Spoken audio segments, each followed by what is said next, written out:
Is the inner child that part that always makes trouble? Once I decide to go into a diet, once I decide to be good, to eat healthy, to do sports, to work harder, then it comes and says, maybe a bit lazy. Can we have an ice cream? Can we not go to work today? And etc. etc. Is the inner child that troublemaker? Be intimate with me today, and I will talk about who is the inner child.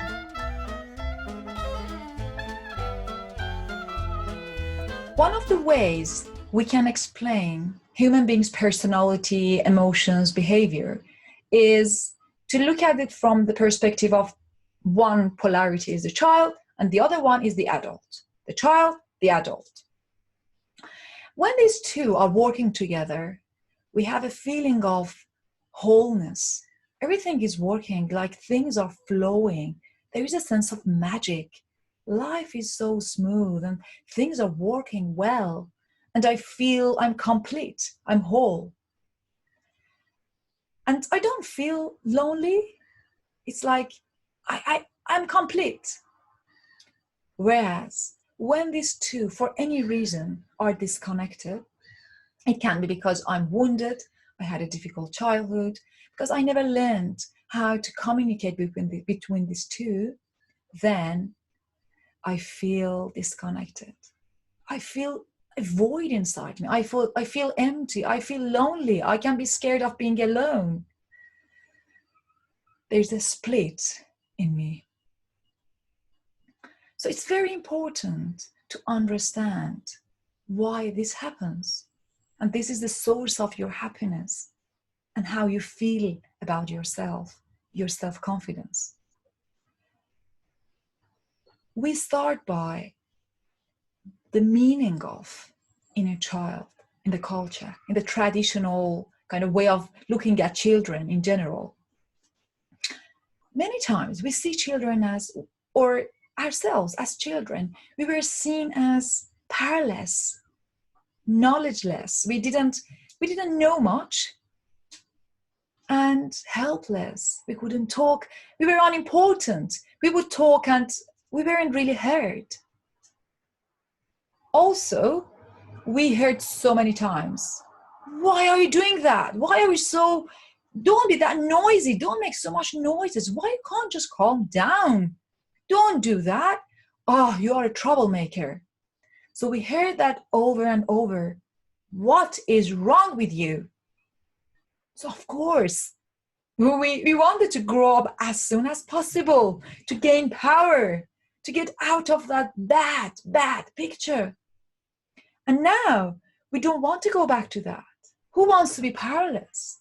Who wants to be helpless? Who wants to be unimportant and bad and a troublemaker? So when we haven't been valued as children, we can't value our inner child.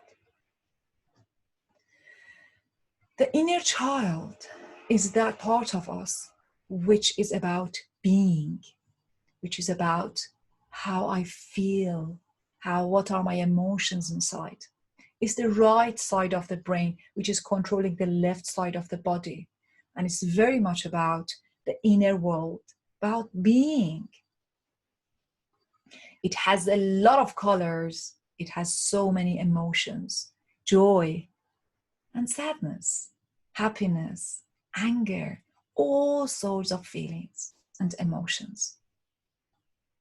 Whereas the adult is the left side of the brain, the right side of the body, and that one is very much about doing, action.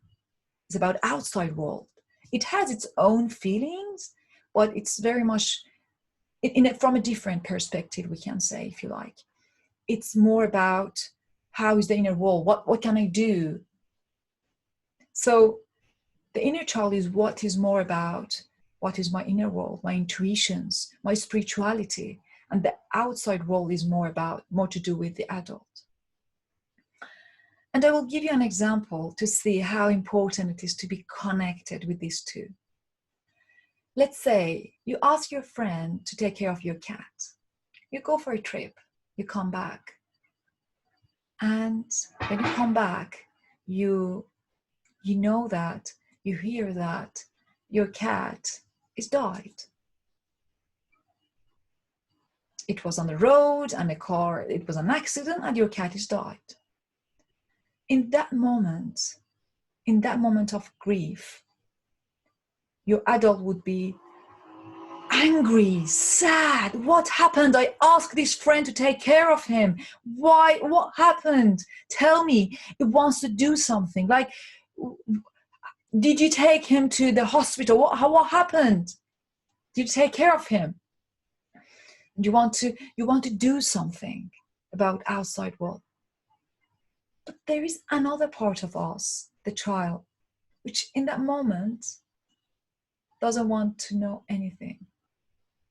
It's just, I lost a very good, dear friend. I don't care how it happened. I don't care who did it. I just lost it. And it's so painful. Can you see how we are used to do things rather than being with things? Many times we have learned to kind of get into that impulsive way of being, which is about doing something and not really sitting with our emotions. We haven't learned it.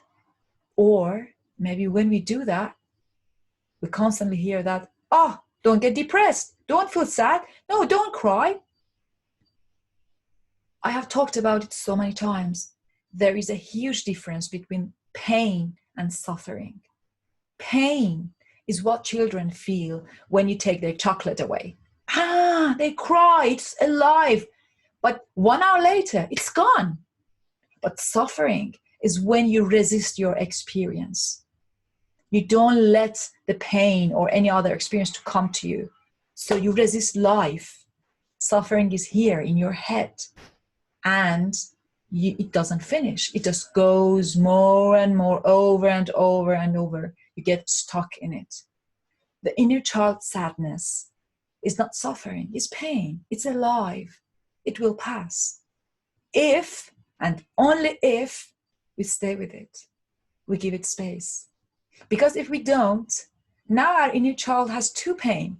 One is losing and kind of having that grief of this cat, but at the same time being abandoned by us because we didn't have time to stay with it. We didn't have time to stay with that child. We were so busy to go and have an argument with our friend. Do we ever take that time to see what is my real feeling about something? It is more vulnerable, and it's not easy to be vulnerable. You need to be very brave to give yourself to be vulnerable. And maybe not everyone is able to take that. Maybe other people will judge you. But that's the only way you can take the responsibility of your inner child. And that's the only way you can be really thoroughly happy and whole and peaceful. How is your relationship with your inner child? I will speak more about the inner child next week. Take care and have a good week.